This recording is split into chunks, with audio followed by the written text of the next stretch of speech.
नारायणं नमस्कृतं नरं चैव नरोत्तमं देवीं सरस्वतीं व्यासं ततो जयमुदीरये विष्णुरूपाय व्यासरूपाय विष्णवे नमो वै ब्रह्मदेवाय वसिष्ठाय नमो नमः। गुरुर्ब्रह्मा गुरुर्विष्णु गुरुदेवो महेश्वरः गुरुर्साक्षात् परब्रह्म तस्मै श्रीगुरवे नमः। भक्तिभक्त गुरु चतुर्नाम बभूये भगवंदन के नाशे विघ्ननेक। बोलिए श्री भागवत भगवान की जय। पुराण पुरुषोत्तम भगवान की जय। श्री व्यास जी महाराज की जय। श्री सद्गुरुदेव भगवान की जय। श्रीमद्भागवत ज्ञानमयी गंगा की अवगाहन करते हुए हम आज से दशम स्कंद के उत्तरार्ध में प्रविष्ट हुए हैं। कल तक के प्रसंग में दशम स्कंद के पूर्वार्ध का हमने चिंतन मनन करते हुए विराम किया था। भगवान श्री कृष्ण का दिव्यतम बाल लीला और पौगंड लीला के अद्भुत चरित्रों का हमने विभिन्न प्रसंगों के माध्यम से विभिन्न राक्षसों को उद्धार करते हुए कंस के जितने भी प्रेषित और कंस के इर्द गिर्द में जो शाप और सहयोग देने वाले थे उन सभी का हमने कैसे कैसे भगवान कृष्ण बलराम ने उन सभी का उद्धार किया और ब्रजवासियों को जिस प्रकार से उन्हें रक्षा करते हुए उनको कैसे आनंद प्रदान किया।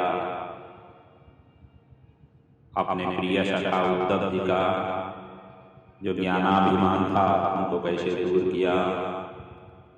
साथ साथ में अक्रूर जिनके द्वारा हस्तिनापुर जाना और वहाँ की स्थितियों को ज्ञात करते हुए धृतराष्ट्र को भी उन्होंने समझाना। धृतराष्ट्र आदि का सारा वृत्तांत लेकर के वापस आ जाना। भगवान श्री कृष्ण को सारा कुंती सहित समस्त हस्तिनापुरों को हस्तिनापुर स्थित जितने भी घटनाएं हो रही थी घट रही थी इन सभी का सूचना प्रदान करना, उपजा को उद्धार करना, इन सभी का हमने चिंतन मनन करते हुए कल की कथा विश्राम ली थी।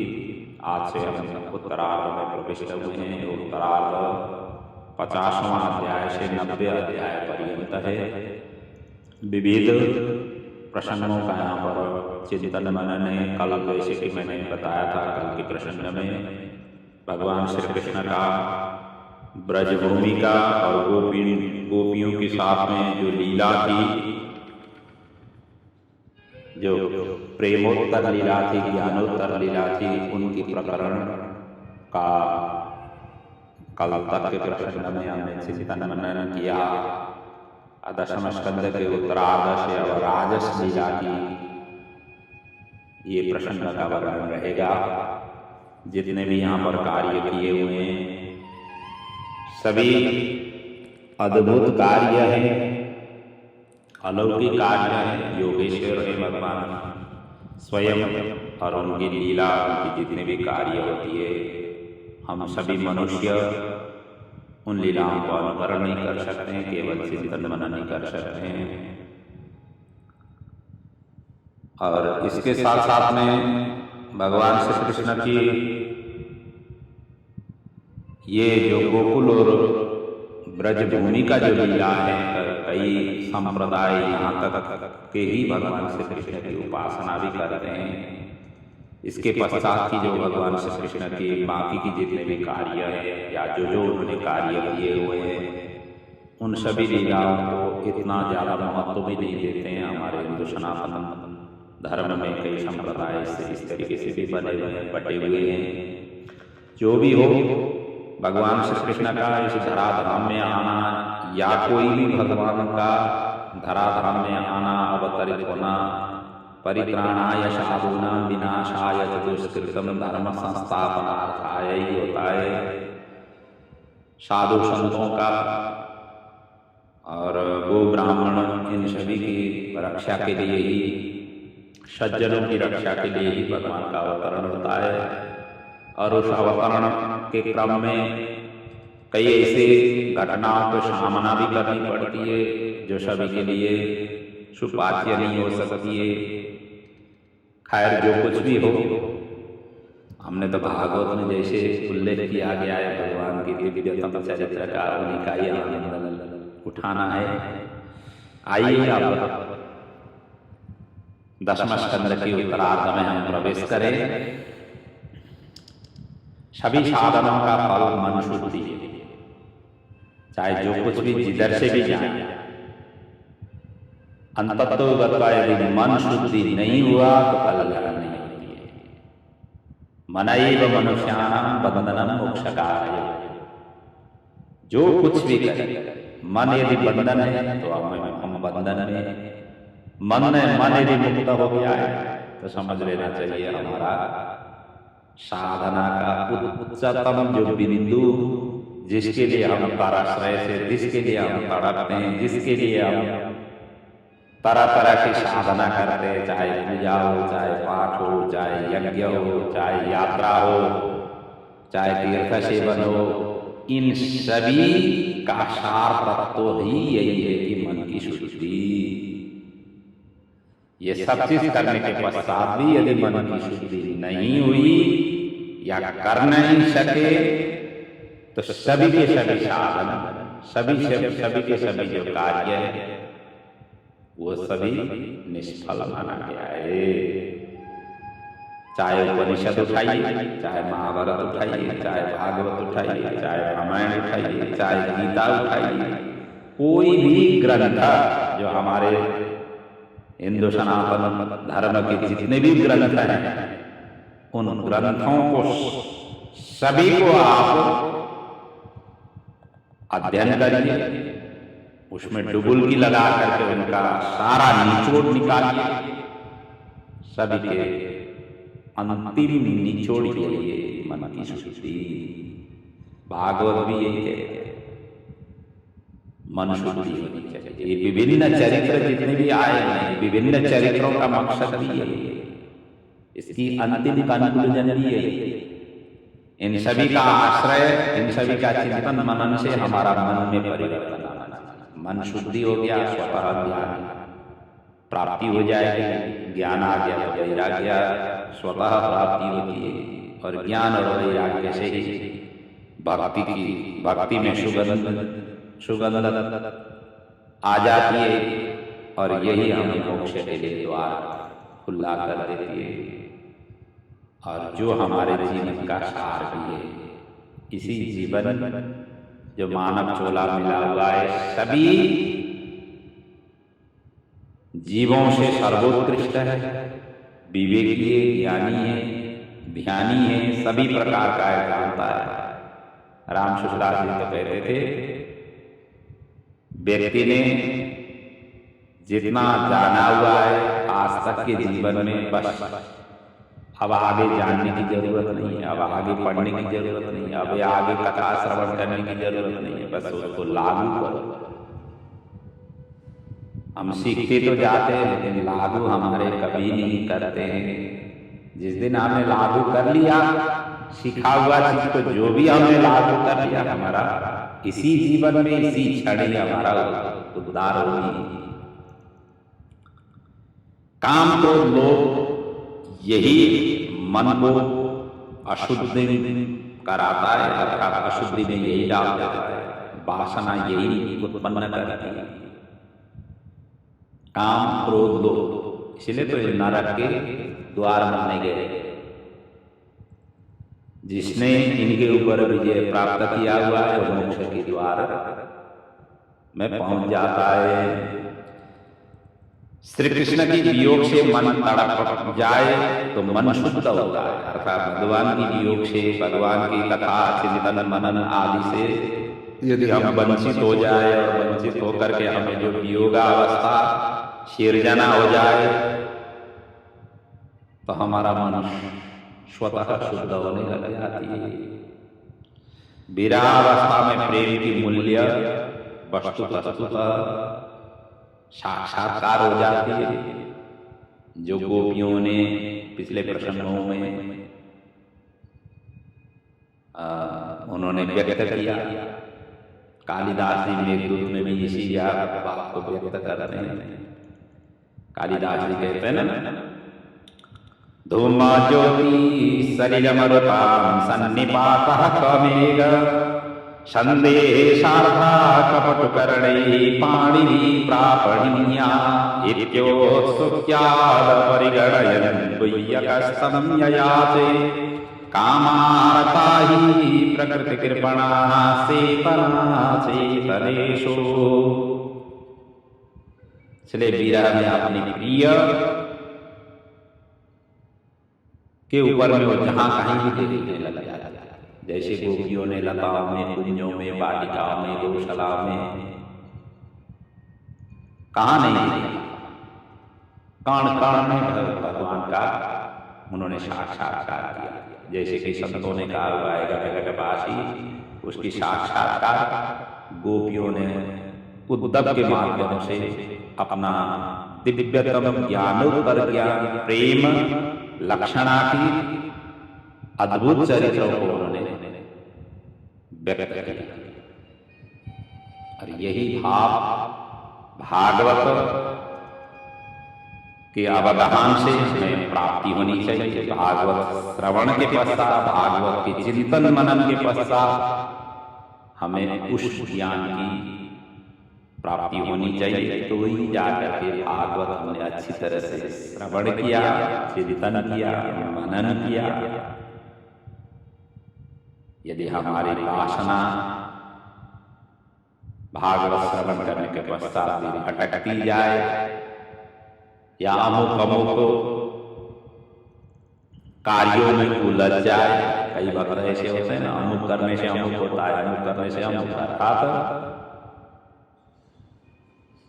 भगवान की पूजा आराधना की भी तरह तरह के बातें मतलब आती है। कई प्रसंग कई पुराणों में लिखे हुए हैं, उसके आधार पर विद्वान लोग अपने अपने अभिमत प्रकट करते हैं। क्योंकि भागवत ही ऐसा ग्रंथ है जो निष्काम पर, बाकी जितने भी पुराण ग्रंथ उठाइए, जिस जिस देवी देवताओं के नाम से वो पुराणे उन्हीं का ही पोषण किया गया, उन्हीं को ही पुष्टि किया गया, उन्हीं को ही सर्वोपरि माना गया। हालांकि भागवत में भी भगवान श्री कृष्ण के ही प्राचुर्यता दी गई है इसमें व्याख्या, क्योंकि पूरा दशम स्कंद श्री कृष्ण से ही संबंधित है, उनकी ही लीला से संबंधित है। फिर भी अनेक चरित्रों का यहाँ पर वर्णन विभिन्न ढंगों से, विभिन्न कोणों से किया गया है, सभी को समानता दी गई है। व्यास जी ने सत्र पुराण लिखने के पश्चात भी मन उनका संतुलित नहीं हुआ। नारद जी ने उपदेश दिया कि आप प्रेममयी भगवान के चरित्र का वर्णन कीजिए, और यही प्रेममयी चरित्रों से भरा हुआ ये भागवत ग्रंथ है। जब उन्होंने भागवत अष्टम 18 पुराणों में भागवत का रचना की, उसके बाद में उनको आत्मसंतुष्टि हुई।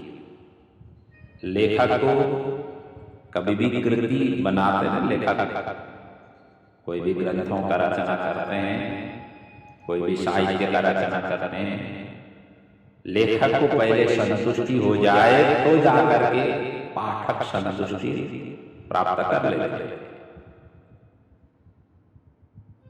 तो ये भागवत ऐसा ग्रंथ है, व्यास जी को संतुष्ट प्रदान करने वाला ग्रंथ है, निष्काम परक परम मनुष्य संहिता है। तो उस मार्ग में लगे हुए व्यक्तियों के लिए भागवत ग्रंथ सार्थक होगा।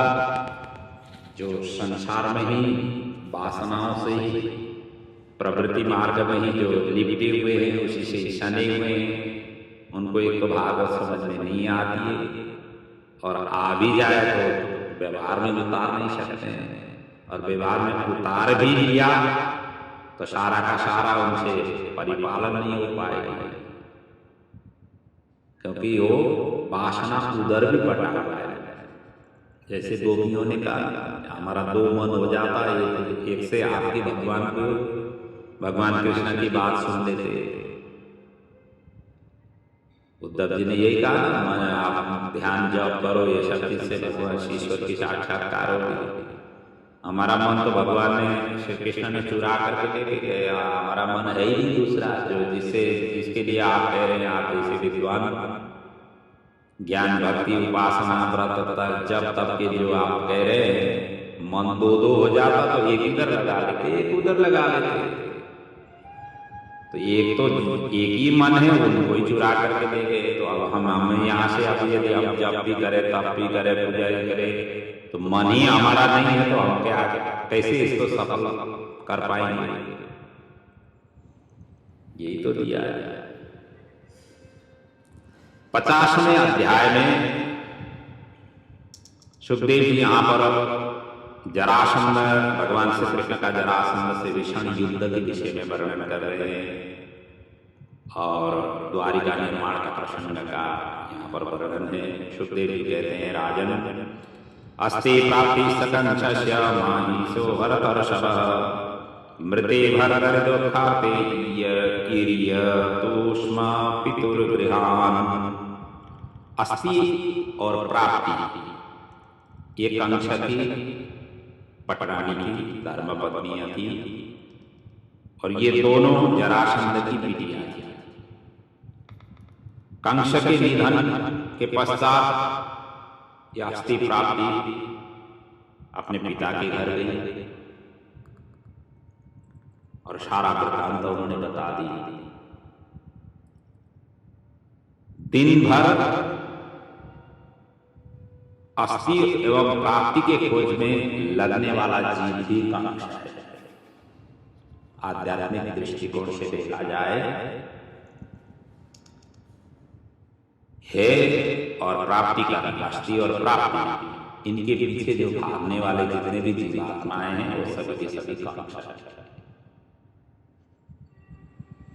जब से कहते हैं ना बैंक में पैसा जमा होने लगा, तब कंस की उत्पत्ति की अभिवृद्धि होने लगी। धन दौलत से सुख तो होगा लेकिन शांति नहीं होगी। शांति तो भगवान के चरण शरण से ही होती है। धन दौलत से सारा कुछ, गाड़ी बंगला होगा, प्रॉपर्टी होगा, व्यापार बिजनेस कारोबार सारा कुछ होगा, लेकिन शांति नहीं होगी। दोनों बिटिया ने अपने वैधव्य का कारण, जो विधवा होने का कारण भगवान श्री कृष्ण ही है, अर्थात श्री कृष्ण के ही द्वारा उनसे ही ये सारा घटना घटी हुई है। इस तरीके से सारा वृत्तांत उन्होंने बता दिया। इससे जरासंध को अत्यंत शोक हुआ, क्रोध से व्याकुल हुआ और इसके पश्चात तो मथुरापुरी में आक्रमण करने के लिए इसने 23 अक्षौणी सेना लेकर के सारा का सारा मथुरा इसने घेर लिया। 10वें स्कंद के 50वें अध्याय में जरासंध आता है। काम मथुरा, मथुरा कहते हैं शरीर को, जरा कहते हैं वृद्धावस्था, संध कहते हैं युग्म अर्थात अवस्था। जरा का अर्थ वृद्ध, संध का अवस्था अर्थात वृद्धावस्था। 50 वर्ष के बाद व्यक्ति को प्रवृत्ति मार्ग छोड़ करके निवृत्ति मार्ग की आश्रय लेनी चाहिए। जितना आगा दौड़ी है उसको आप ब्रेक लगा, उसको ब्रेक लगा करके संसार से नहीं परमात्मा के तरफ अब दौड़ लगाना चाहिए। संसार की दौड़ ब्रेक लगाओ और परमात्मा की तरफ की दौड़ अब चालू करो। यह है जरासंध का। अपना बाल्य, कैशोर, यौवन अवस्था की जो संधि स्थान है और उसके पश्चात इनका जैसे पूर्ण हो जाती है, पूर्ण होने के पश्चात अब वृद्धावस्था का संधि करने वाला स्थान है 50वां वर्ष, अर्थात आयु की जब 50 वर्ष प्रारंभ हो तो संसार को धीरे धीरे प्रणाम करो और प्रभु की तरफ लग जाओ। आपकी व्यवहार, आपकी आचरण, आपकी उपासना जितना आपने 50 वर्ष के पहले के जीवन में, जीवन काल में किया, उसको अब बढ़ाओ, वृद्धि करो। सत्संग आदि का श्रवण में ज्यादा मन लगाओ। जीवन और जगत इसके विषय में ज्यादा चिंतन मनन करो। इसी जीवन से हमें कल्याण करनी है, इसकी तरफ लग जाओ। जरासंध ने भगवान को वहां पहुंचते ही ललकारा। मथुरा में जैसे उसने घेरा तो उसने ललकारा। तब भगवान ने कहा, न वै शूरा विकथ्यन्ते दर्शयन्ते पौरुषम। जो वीर होते हैं वो बकबक नहीं करते, वो अपना पौरुष दिखाते हैं। कहने का मतलब आओ युद्ध करें। भगवान ने देश और काल के अनुरूप अपनी अवतार का प्रयोजन सोच करके जरासंध को वहां पर नहीं माना, क्योंकि जो प्रबल शत्रु है उनको मार दिया तो उसकी बार बार फिर वो आक्रमण नहीं कर पाएगा, क्योंकि वही खत्म हो गया तो कैसे आक्रमण कर पाएगा। और बार बार आक्रमण करने से क्या होगा कि जितने भी दुष्ट जन है उसी एक के माध्यम से अनेक का संहार होना थी। इसलिए भगवान ने पहली बार में ही इनको वध नहीं किया, वो ऐसे ही सभी सेनाओं का संहार कर दिया। उसके बाद में इसको छोड़ दिया। तो सारा का सारा दुष्ट बच जाएंगे, यही सोच करके भगवान ने पटक पटक करके जरासंध जितने बार आक्रमण करने आ जाता शेरा का ही संहार कर देते थे। इस प्रकार भगवान ने 17 बार तक चैलेंज दे दिया, अर्थात 17 बार तक जरासंध ने मथुरापुरी को आक्रमण किया। और 18वें बार में खुद आया नहीं, जरासंध उस समय आया नहीं, काल यवन को उसने भेजा। क्यों काल यवन को यदु कुल से उनका वध नहीं होने वाला था, ऐसा उसको वरदान मिला था, जिसकी प्रसंग हम आगे वर्णन करेंगे। काल यवन कौन था, उसने कैसे यदुकुल के हाथों से या भगवान के हाथों से नहीं मरने का वर प्राप्त किया था। तो ये काल यवन आया, जो खुद नहीं आया। इसलिए सुखदेव जी उसी का वर्णन कर रहे हैं। अष्टादशम संग्रामे आगमने तदंतरा नारद प्रेषितो वीरो यवन प्रत्यदृश्यत। नारद जी ने प्रेरणा करके इस काल यवन को साकारवें बार में भेजा। अब इसकी आध्यात्मिक दृष्टिकोण से जो तात्पर्य है, जीव 50 वर्ष के बाद 17 बार तक रोगी हो जाता है, अनेक प्रकार की बीमारियां शुरू हो जाती है, क्योंकि पाठपुर्जे सब ढीले होने लग जाते हैं, शरीर के अंग प्रत्यंग सब ढीले होने लग जाते हैं, तो बीमारियां भी साथ साथ में आ जाती है। और 18वें बार में काल यवन, अर्थात काल यवन का अर्थ होता है साक्षात मृत्यु, ये आया। जरासंध अर्थात वृद्धावस्था में मथुरा शरीर इस प्रकार आक्रमण करे, तो भगवान भी काल यवन आने के बाद द्वारिका अर्थात ब्रह्म विद्या, द्वारिका का अर्थ होता है ब्रह्म विद्या की शरण में जाते हैं। जब भगवान ही इस प्रकार ब्रह्म विद्या की शरण में जाते हैं, 50 वर्ष के बाद में जरासंध आने के पश्चात, तो हमें भी जाना चाहिए,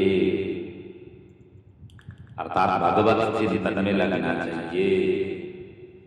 वन कहते ना, ये 50 के बाद में 51, 52, 53, 54 वन शब्द आता है। वन का अर्थ हम सभी को मालूम है, क्योंकि हमारे शास्त्रों में भी 4 प्रकार की अवस्था को वर्णन किया गया।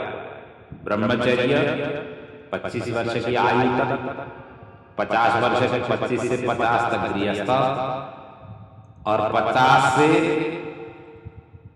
75 तक वानप्रस्थ। इसलिए 51 आ गया तो वानप्रस्थ में प्रवेश करो। वानप्रस्थी जीवन बिताओ, घर में अतिथि की तरह रहो, घर की सारा कारोबार ताला चाबी अपने पुत्रों पुत्रियों को बंटवारा करके उनके ऊपर सौंप दो, उनको जिम्मेदारी सौंप दो। जितना भी कारोबार है सभी के सभी को अर्पण कर दो, खुद अब ही अटैच रहो और खूब मस्ती से तीर्थाटन करो, भजन कीर्तन करो, सत्संग करो, इसमें लग जाओ। वन का अर्थ है। लेकिन होता ऐसा नहीं। कई भगत ऐसे भी मिलते हैं 70, 75, 80 के भी हो गए, फिर भी जो है ना कारोबार के गद्दी में जाकर के बैठने में ही उनको आनंद आती है, दुकान में जाकर के बैठने से ही उनको शांति नहीं मिलती है। दुकानदार है तो ऐसे, दूसरे जिन जो जो क्षेत्रों में हैं उन क्षेत्रों के लोगों को उसी जो आपने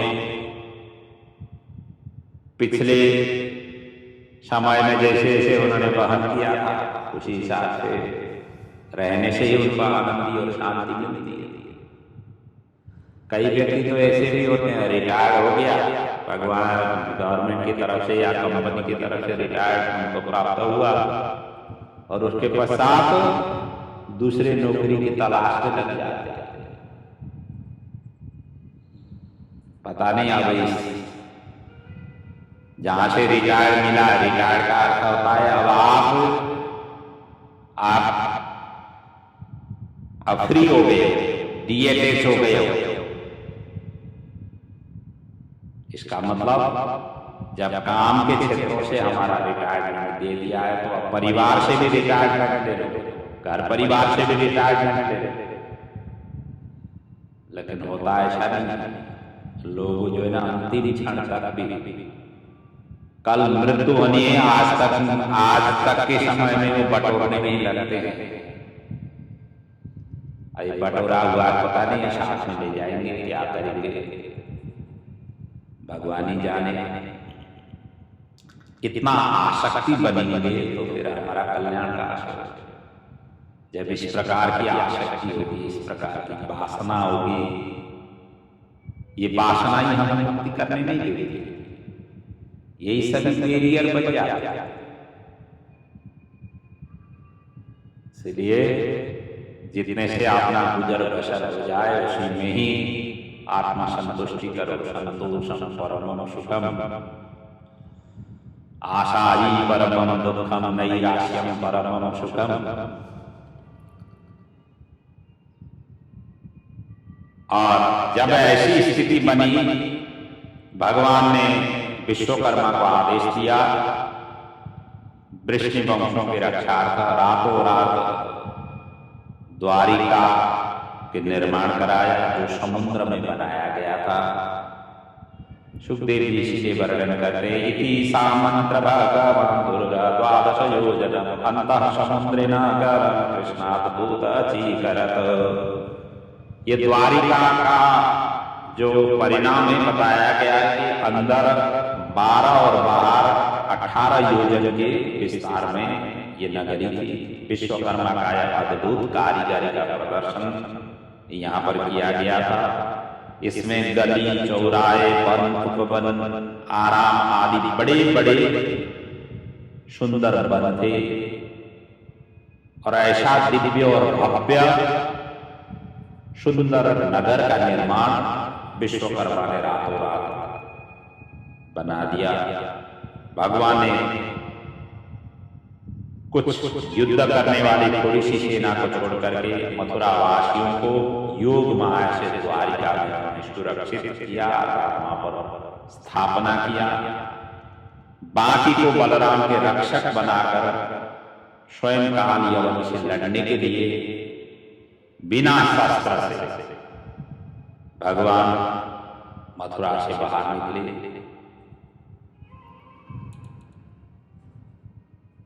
यह काल यवन को वरदान था।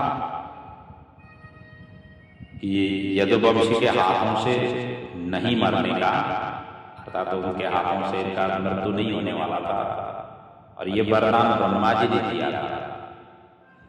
इसलिए भगवान श्री कृष्ण ने इनको वध नहीं किया, क्योंकि वध ही नहीं कर सकते थे, ब्रह्मा जी ने ये वचन दिया था। इसने काल यवन ने 3 करोड़ म्लेच्छ के साथ ये आक्रमण करते हुए वहां पर आया था, और भगवान निशस्त्र मैदान में निकले और धीरे धीरे करके आगे बड़े मुचकुंद के तपस्यारत स्थान में इनको ले जाकर के मारना था। अतः भगवान निशस्त्र ही युद्ध भूमि में आए हुए थे। इसलिए सुखदेव जी वर्णन करते हैं, निर्जगाम पुर द्वारा पद्ममाली निरायुध, आयुध रहित पद्ममाली पुर के द्वार से निकल पड़े। ये काल यवन की उत्पत्ति कैसे हुई? कहते हैं विष्णु पुराण के 5वां अंश और 23वां अध्याय में इनका वर्णन है। ये एक समय यादवों की सभा में महर्षि गार्ग्य को उनके साले ने नपुंसक उनको कहा। सुनते ही यदुवंशी हंस पड़े, गार्ग्य क्रुद्ध हो गए।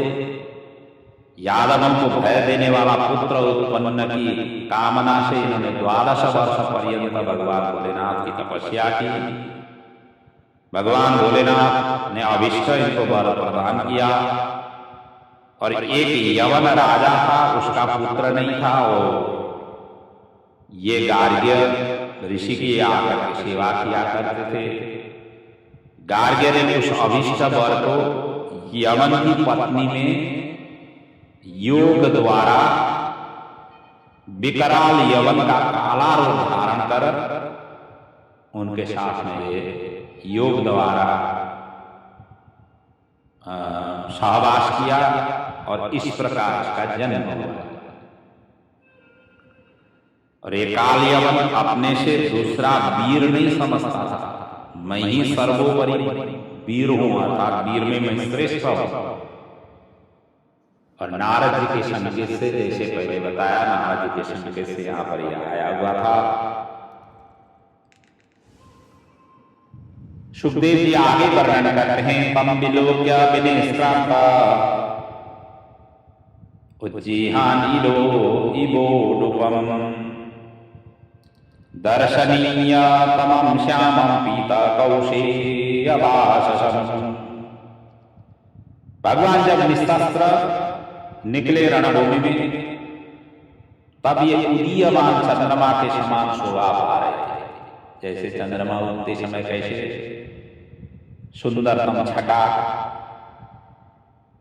दृश्य हो जाती है, उसी प्रकार के स्वरूप भगवान श्री कृष्ण द्वार से निकलते समय ऐसा शोभा पा रहे थे। काल यवन ने देखा ये निशस्त्र चल रहे हैं, तो मैं क्यों शस्त्र उठाऊं? उसने भी शस्त्र त्याग दिया। बिना शस्त्र से ही इनसे मैं युद्ध करूंगा, और युद्ध की नियम भी यही है, हाथी सवार के साथ में हाथी सवारी भी युद्ध करे, घोड़ सवार के साथ में घोड़ी सवारी, रथ सवार के साथ में रथ सवार, पैदल सेना के साथ में पैदल सेना, और जिन जो शस्त्र रहित थे उनको शस्त्र रहित आमना सामना करना होता। यह युद्ध की नियम। काल यवन ने उस युद्ध की नियम को फॉलो किया। जब ये बिना शस्त्र से चल रहे हैं तो मुझे शस्त्र लेना नहीं, उसने त्याग दिया शस्त्र। वो भी ऐसे ही निशस्त्र आगे बढ़ा और पीछा किया, ललकार भी रहा है, पीछा भी करता जा रहा है। भगवान को तो पहले से ही मालूम था मेरे हाथ से तो इनका वध होना ही नहीं है, फिर इनसे मैं क्यों मुकाबला करूं। जब कहीं से कुछ मिलना ही नहीं है तो व्यक्ति थोड़ी परिश्रम कर रहा है। लाभ और हानि कुछ भी नहीं मिलना हो तो व्यक्ति थोड़ी परिश्रम करता है, थोड़ी ध्यान दे देता है। भगवान उसी प्रकार से आगे बढ़ते गए, धीरे धीरे करके अब काल यवन भी उनके पीछे लगने लग गया। भगवान की माया से मोहित हो गया और पकड़ने के लिए वो आगे बढ़ रहा है। भगवान पकड़ने थोड़ी आ गया। कितने बड़े योगी मुनि जपी तपी के तो पकड़ में नहीं आते, ऐसे काल यवन की पकड़ में थोड़ी आ गया। कितने समय से साधना करने वाले लोगों की पकड़ में नहीं आते, कितने कथा प्रवचन करने वाले के पकड़ में नहीं आते। और इतना इजी थोड़ी है भगवान को पकड़ में ले आए। और जैसे आगे बढ़े पर्वत के कंदरा में उनको लेकर के गए, जहां जाकर के भगवान अदृश्य हो गए और वहां पर एक पुरुष सोते हुए इस काल यवन को मिला। अब भगवान कृष्ण तो छली है ही है, उनको पता तो था ही बलि को कितना छल करके सारा सर्वस्व लिया था। समझ करके उन्होंने वहीं पर काल यवन में उस सोया हुआ व्यक्ति को उन्होंने लात मारा और सोता हुआ पुरुष घबरा करके वहां पर उठा और चारों तरफ उन्होंने दृष्टि डाली। क्रोध भरी दृष्टि से काल यवन वहीं का वहीं, क्योंकि उनके दृष्टि में अंगारे निकल रही थी, प्रज्वलित अग्नि निकल रही थी। और उसी क्रोध भरी अग्नि के दृष्टिपात से काल यवन का वहीं पर जय श्री कृष्ण हुआ। देहाग्निना तप्तो भस्मासात् अभवत्क्षणात्, तो उसी समय उसका भस्म प्राप्त हुआ। इसीलिए सोए हुए व्यक्ति को नहीं जगाना चाहिए। कहते हैं ना, सोए हुए व्यक्ति को आराम कर देना चाहिए, उनको जागृत नहीं करना चाहिए। और ये जैसे भस्मसात हुआ, अब ये कौन थे इनके विषय में भी यहाँ पर वर्णन कर रहे हैं। जो सोए हुए व्यक्ति कौन थे? ये स्वयं मुचकुंद थे, इक्ष्वाकु वंशीय मानधाता के पुत्र थे और इन्होंने चीर काल तक देवताओं की रक्षा की थी। देवता इससे प्रसन्न होकर के इच्छानुसार इंद्र का इनको वरदान दिया था। और जो सोते समय जो आपको आकर के जगाए, उसी समय भस्म हो जाने का वरदान भी इनको प्रदान किया। इसीलिए मुचकुंद को जैसे उन्होंने जगाया, उनके नेत्रों से अग्नि ज्वाला निकली और इनका भस्म हो गया। वो भगवान ने भी उसके पश्चात जैसे भस्मसात हो गए, उसके पश्चात वहां पर दर्शन दिया, वहां पर प्रकट हुए और कहा, भगवान ने कहा कि आपने मेरी पूर्वज में बड़ी आराधना किया था, उसी को अनुग्रह करने के लिए मैं यहाँ दर्शन देने आया हुआ हूँ। काल यवन का इसको लेकर के मैं आया। तब मुचकुंद ने 13 श्लोकों से भगवान का यहाँ पर स्तुति गाया। दशेन्द्रिय मन बुद्धि चित्त, ये 13 श्लोक के प्रतीक है।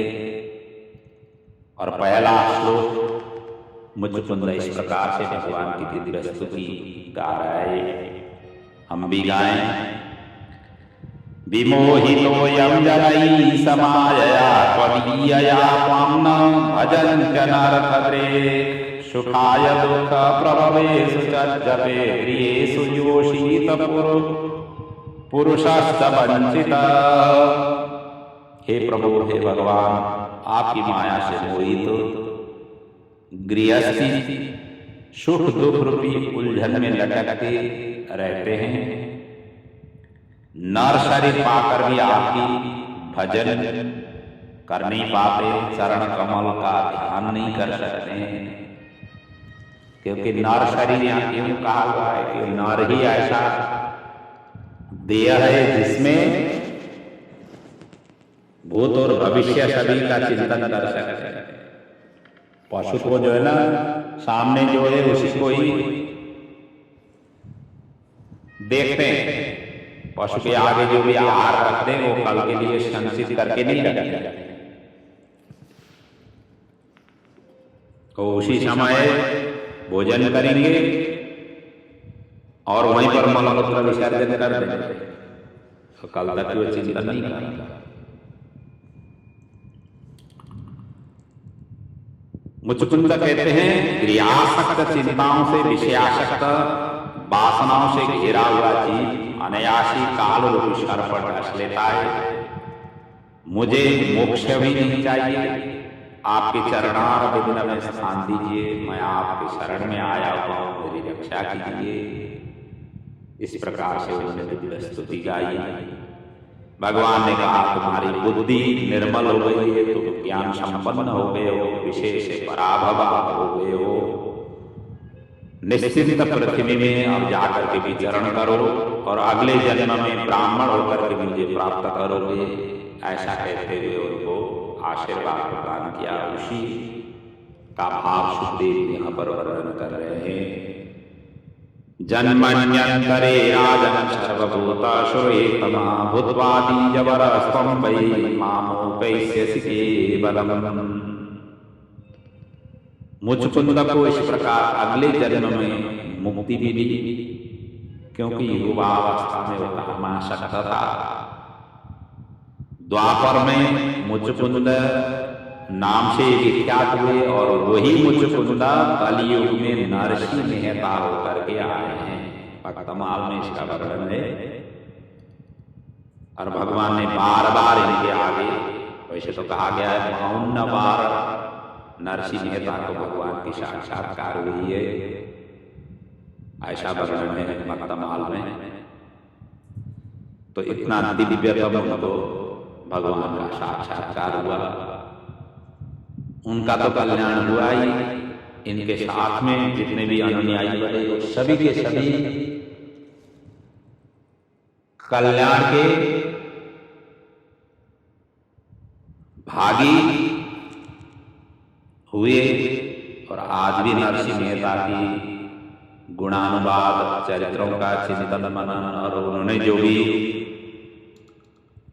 ये भक्ति मार्ग के लिए जो भी पद प्रतिस्थापन किया हुआ है उसके अनुयायी कई भक्त हैं। कहते हैं ना भक्ति भक्त भगवंत गुरु, ये चारों में जिनको भी आप उपासना करो कल्याण हो जाए। करना चाहिए, बस इतना ही। बातें करने से नहीं होता है, जब व्यवहार में उतर नहीं जाते हैं। बात तो बात, बड़े बड़े ग्रंथ रखने से, उनका अध्ययन करने से कुछ होने वाला नहीं, जब तक उसको व्यवहार में आप उतारते नहीं। तो यहां इसका मतलब यही हो गया कि प्रभु का चिंतन मनन स्मरण ये यौवन अवस्था से ही प्रारंभ करना चाहिए। वृद्धावस्था में करने से आगामी जन्म ही कल्याण हो सकती है, सुधर सकती है।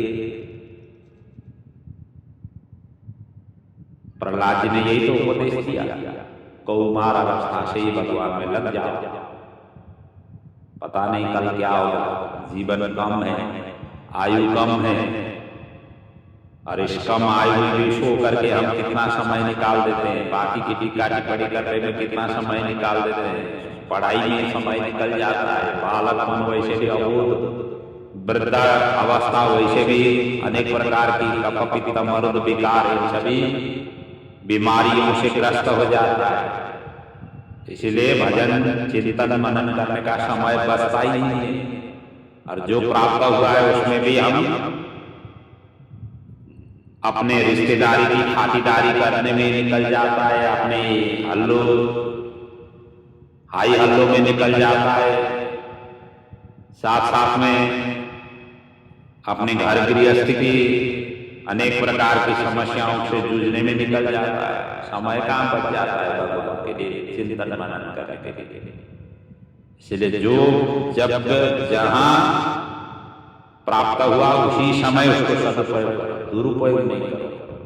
बाकी की टीका टिप्पणी करके समय बर्बाद नहीं करो। मठ मंदिर जाने को बड़ी मुश्किल से मिलता है और वहां जाकर के भी संसार की बात करोगे तो कल्याण कहां से होगा। मठ मंदिर बड़े मुश्किल से पहुंचे हुए भगवान की चिंतन, भगवान से वार्तालाप करो, आंख बंद करके बैठ जाओ, ध्यानस्थ होकर के भगवान से वार्तालाप करो। बड़ी मुश्किल से आए हुए, दूर दूर से ड्राइव करके आए हुए, लेकिन होता नहीं है। जीव इतना आसक्त है, इतना वासनाओं से घेरा हुआ है, संसार के बिना उसका आनंद नहीं आता है।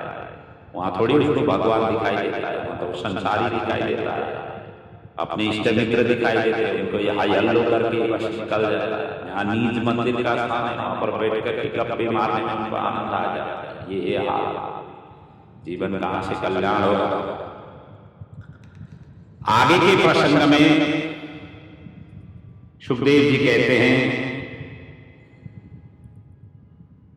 भगवान से अनुग्रहित मुचकुंदा गुफा से निकला और उसके पश्चात देखा था सारा धराधाम में, देखा कि सभी के सभी छोटे छोटे दिखाई दिए। द्वापर में तो उससे बड़े बड़े दिखाई दिया था जब सोने अंदर गया था गुफा में। आज जैसे गुफा से बाहर आया तो सब पेड़ पौधे भी छोटे छोटे लग रहे हैं, मनुष्य तो और भी छोटे छोटे। और इतना ही नहीं, पशु वृक्ष जितने भी जहां जहां भी देखा, नदी सरोवर, ये सब के सभी उसके इतने इतने से लग रहे हैं। ये सब देख करके सारा ये तो कलयुग का ही प्रभाव है, कलयुग आ गया है, ऐसा उसी का ही संकेत है। ऐसा सोच करके मुचकुंद फिर संसार में प्रवृत्त नहीं हुआ, सीधा बद्रिकाश्रम की ओर चला और वही जाकर के तप करने लगा।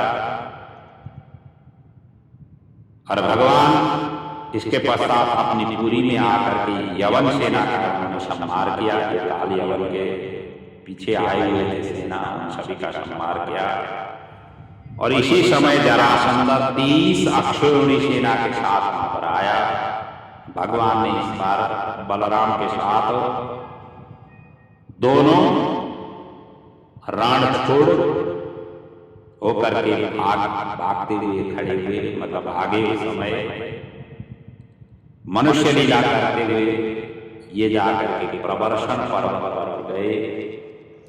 और इस समय भी उन्होंने जरासंध को वध नहीं किया, क्योंकि आगे भी जरासंध जितने भी दुष्ट प्रवृत्ति के थे उन सभी को एकत्रित करके ले आएगा। और इसी के लिए ही भगवान का अवतार था। एक ही माध्यम से बार बार दुष्ट जनों को ले आए, इकट्ठा करके ले आए, तो भगवान को ढूंढ ढूंढ करके जाना नहीं पड़ेगा। कौन कौन से दुष्ट हैं उनको संहार करना, एक ही जगह में ही सारा का सारा कल्याण हो जाएगा। इसलिए इस समय भी भगवान ने वहां पर संहार नहीं किया। और ये प्रवर्षण पर्वत पर जाकर के छिपे, उसके पर्वत के अंदर में जाकर के अदृश्य हो गए। ये प्रवर्षण का अर्थ होता है ज्ञान और भक्ति का फल। इसलिए कहते हैं ना, जन्म जरा मृत्यु से मुक्ति पाने के लिए प्रतिदिन 21,000 माला जप करनी चाहिए। जिसको अजपा जप शास्त्रों ने कहा हुआ है। प्रत्येक श्वास में हम हा और श उच्चारण करते हैं, और हा श को का जाप ही अजपा जाप है। क्योंकि प्रतिदिन मानस 21,600 बार श्वास लेता है। 24 घंटे में हमारा श्वास प्रश्वास का आगमन और बहिर्गमन 21,600 बार माना गया है।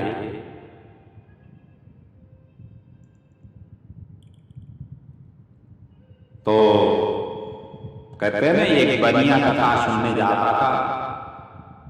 महाराज ने कहा, अच्छा संकल्प करो, सत्य बोलने का संकल्प करो। तो बनिया कहता था यह तो हो नहीं पाएगा, क्योंकि व्यापारी है ना बनिया, तो बनिया का नाम स्वरूप ही व्यापारी है।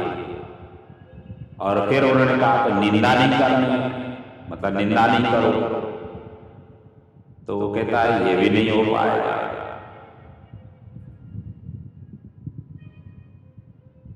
तब क्या होता है?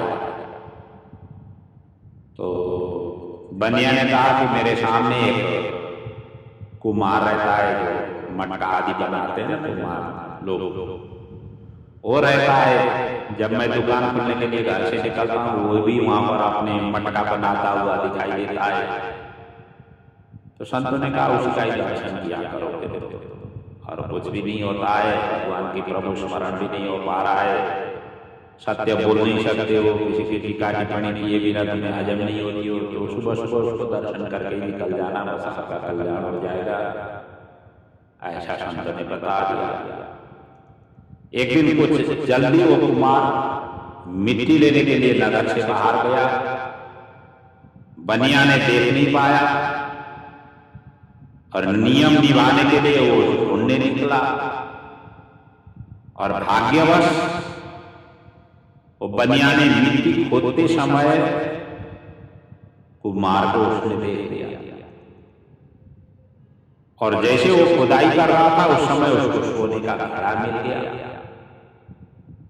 और उसी समय बनिया आया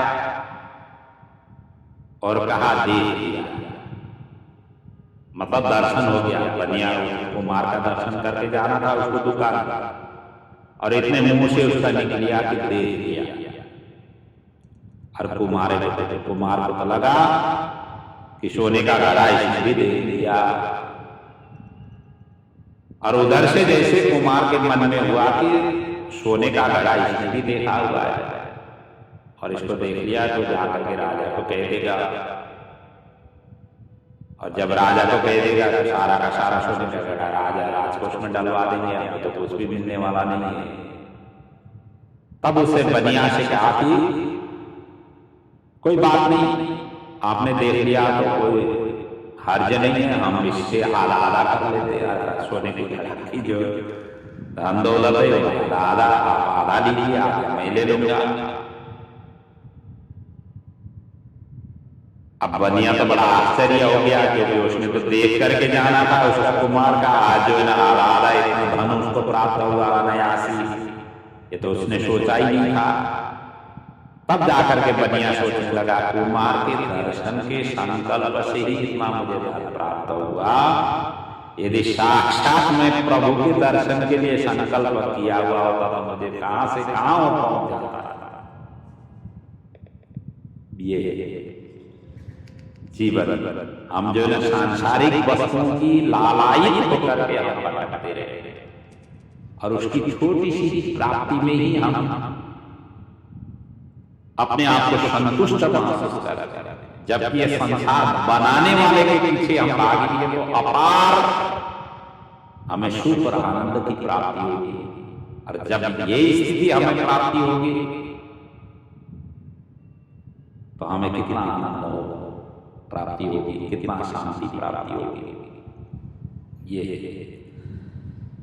जरासंध ने जब भगवान को नहीं देखा और पर्वत में काफी उसने छान मारा, मिला नहीं, और पर्वत में कहीं ना कहीं ये छिप गए हैं ऐसा सोचकर के उसी पर्वत की चारों ओर से उसने लकड़ी और आदि सब कुछ को उसने एकत्रित किया,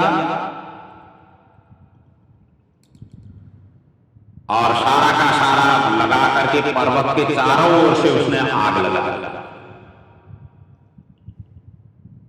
और उसके पश्चात सेना सहित ये मगध अपनी जो राजधानी था मगध में लौटाया।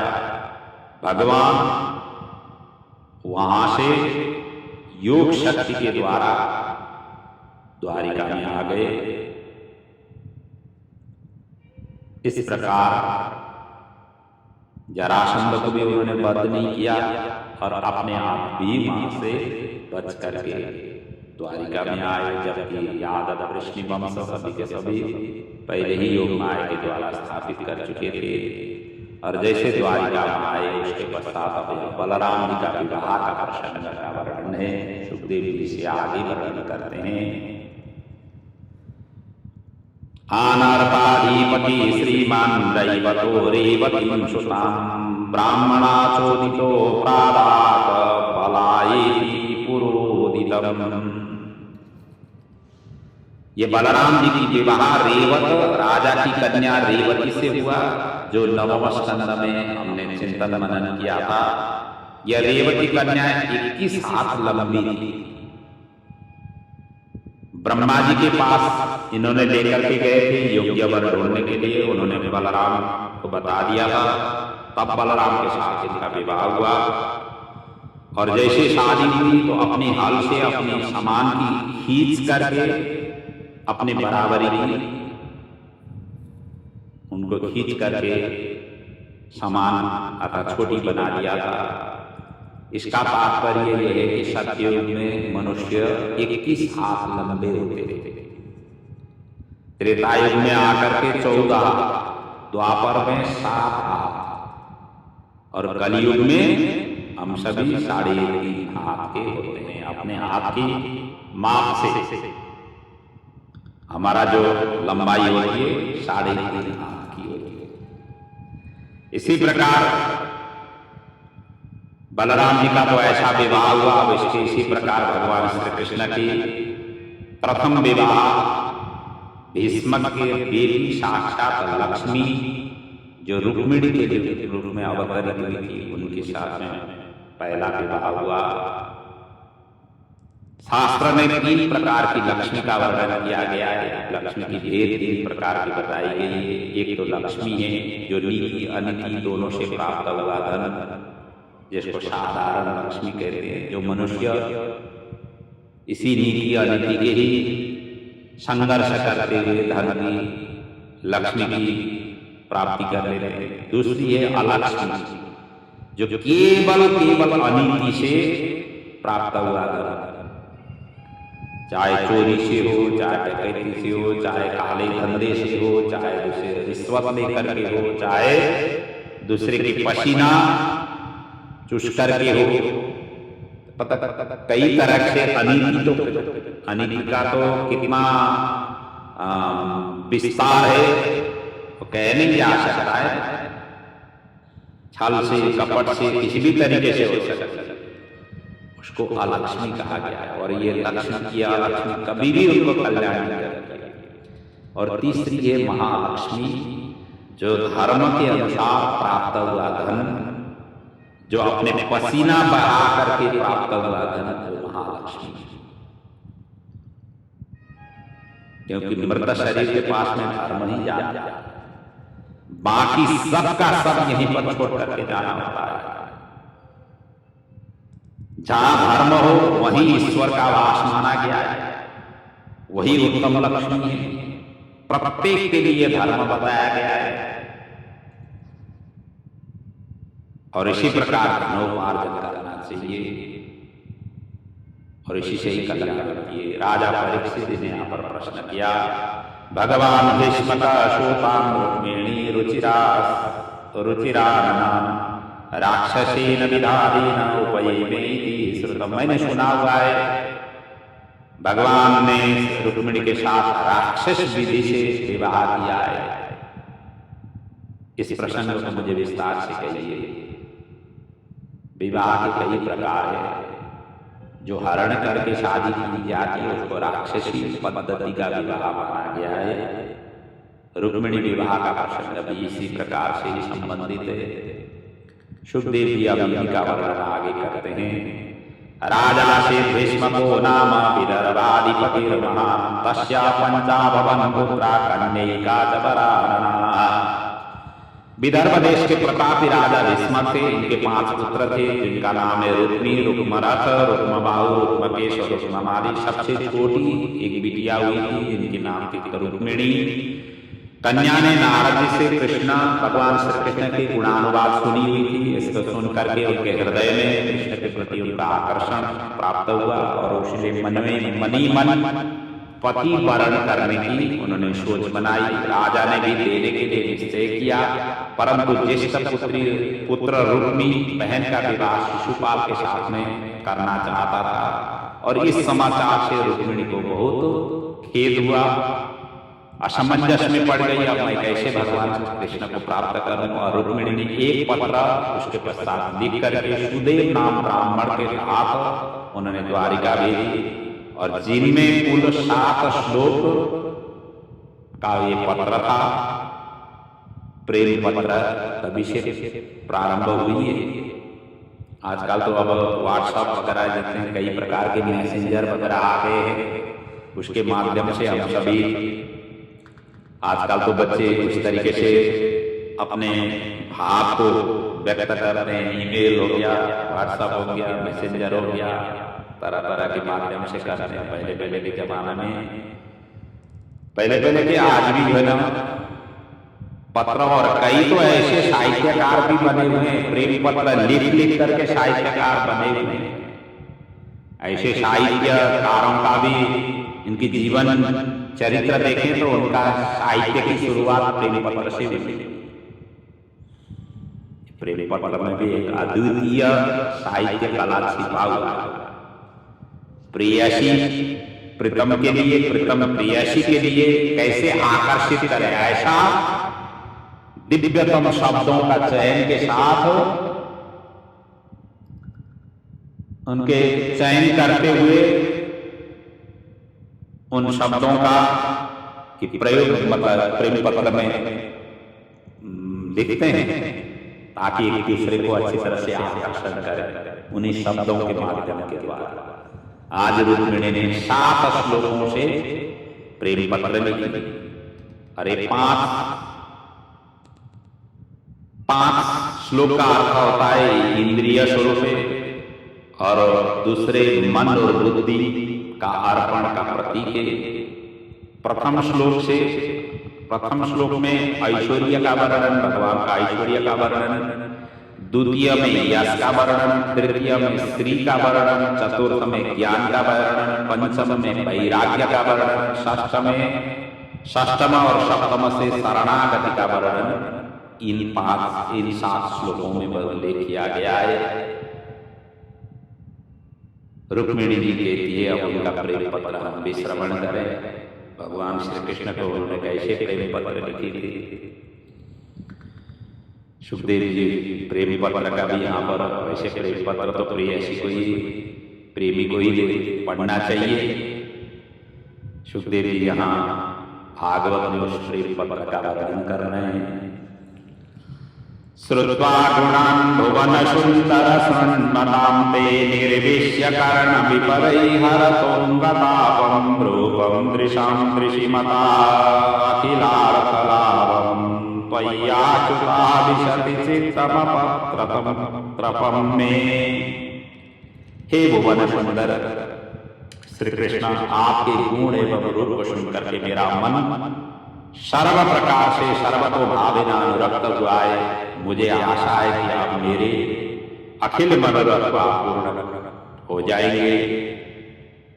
संसार में कौन ऐसी कुलवती कन्या होगी जो आपके रूप पर मोहित न हो, आपको पति बनाना न चाहे। हे वीर, मैं आपकी सनातन भोग्य वस्तु हूं। श्रीमती बलि जैसे श्रृंगार नहीं छू सकता, वैसे ही शिशुपाल मेरा पूरे से भी दूर से भी स्पर्श नहीं कर सके। मैंने जो भी पूर्व जन्म में या इस जन्म में जब तप किया है, उसे प्रसन्न होकर के मेरा पाणी ग्रहण करे। कल में मेरा विवाह होने वाला है। आप आकर के युद्ध द्वारा शिशुपाल का सेना ध्वस्त करके मेरा हरण आप कर लें। इसके लिए उपाय यही है कि उपाय भी बता रही है, प्रेम पत्र में सारा कुछ उल्लेख किया हुआ उपाय। अमुक अमुक जगह में जा करके आप रहना, मैं अमुक स्थिति में वहां पर आ जाऊंगी। यही आप रुक्मिणी के तो उपाय क्या है कि गिरिजा पूजन में जाते समय मेरा हरण कर लेना, और इसी से ही यही उपाय सबसे आसान होगा। सुखदेव जी उसी का वर्णन करते, पूर्वेद्युरस्ति महती कुलदेव्या प्रायस्याम बहिर्नववधू गिरिजा उपेयात। और अंतिम में कहती है कि यदि आप आकर के हरण नहीं करेंगे तो मैं शिशुपाल के साथ में तो शादी नहीं करूंगी और आपको ही स्मरण करते करते मैं प्राण त्याग दूंगी। इसका पता किसी को नहीं हो, ये भी आप सचेत होकर के आ जाए। प्रेम और प्रेयसी में यही रहता है, कहीं किसी को पता नहीं हो जाए। यरिहम्बुजाक्षनलभी अभवत प्रसादम जय्यामसुन व्रतकृशान शतजन्म भी स्यात्। चाहे मैं 100 जन्म मुझे धारण करना पड़े, परंतु मैं किसी से आगे जाकर के शादी नहीं करूंगी, करूंगी तो आपके साथ नहीं करूंगी। ये मेरा अंतिम प्रणाम के सहित आपका निवेदन है। और धर्मशास्त्र भी कहती है ऐच्छिक विवाह में जो इच्छा परक हो वयस्क हो दोनों, तो धर्मशास्त्र भी इसको दोष नहीं देता है। अयोग्यम दातुमुद्यते पित्रादो कन्यका स्वयं योग्यम पति प्रप्रेणीतम न च सा दोषभागिनी, दोष की भागी नहीं होते। और ब्राह्मण ने यह संदेश भगवान श्री कृष्ण को द्वारिका में जाकर के मतलब उनको संदेश कृष्ण को हाथ में दे करके शीघ्राति शीघ्र रुक्मिणी का दुख मिटा दीजिए, ऐसा कहते हुए मथुरा में आकर के उन्होंने प्रदान किया। और इसके बाद में भगवान श्री कृष्ण ने कैसे दुख मिटाए, कैसे क्या वर्णन हुआ, इन सभी का चिंतन मनन अगले प्रसंग में हम करेंगे। आज की कथा को मैं यहीं पर विराम दे रहा हूँ। भागवत की कथा आपके जीवन में सभी प्रकार से मंगल करे, यही प्रभु के चरणों में वंदन प्रार्थना सहित मैं अपने वाणी को विराम दे रहा हूँ। ओम पूर्णमदः पूर्णमिदं पूर्णात् पूर्णमुदच्यते पूर्णस्य पूर्णमादाय पूर्णमेवावशिष्यते। बोलिए श्री भागवत भगवान की जय, पुराण पुरुषोत्तम भगवान की जय, सतगुरुदेव महाराज की जय।